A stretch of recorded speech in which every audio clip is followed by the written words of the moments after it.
High, কেমন আছো সবাই? তো মোমো খাওয়া দিয়ে আজকের ভিডিওটা শুরু করছি। তো আমি আর আমার বর যাচ্ছিলাম জামাই ষষ্ঠীতে আমার বাড়িতে। তো আমরা কিছুটা রাস্তা যাওয়ার পর অনেকটা দূরেই পৌঁছে গেছিলাম।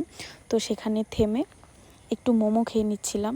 ওখানে উনুনে মোমো বানাচ্ছিল, আর সেটা দেখে আমি লোভ সামলাতে না পেরে, জানোই তোমরা আমার মোমো ফেভারিট, তো তারপর বাড়ির সামনেই চলে আসছি। আর আমার বাড়িতে পৌঁছতে গেলে এই ফ্লাইওভারটা পার করতে হয়, অনেকেই চেনো জায়গাটা। তারপর দেখো আমার বর আসার পর আমার বরের শালা আর শালিরা মিলে ওকে এত মিষ্টি Oh খাওয়াচ্ছিল, my ওর হালাতই খারাপ God. হয়ে গেছিলো লাস্টে। তো আজ আর আমাদের বাড়িতে না ষষ্ঠী কোনো নিয়ম নেই, তো সেই জন্য তেমন কোনো নিয়ম পালন হয়নি, শুধু খাওয়া দাওয়াটাই হয়েছে। আর অনেকে দেখে হয়তো ভাববে যে নিরামিষ কেন, তো আজ ছিল শনিবার, ষষ্ঠীর দিন। তো আমাদের শনিবারে নিরামিষ খাওয়া হয়, সেই জন্য নিরামিষ খাবারেরই আয়োজন করা হয়েছে। তো যা আমিষ খাওয়ার সেটা আমরা কাল খাবো।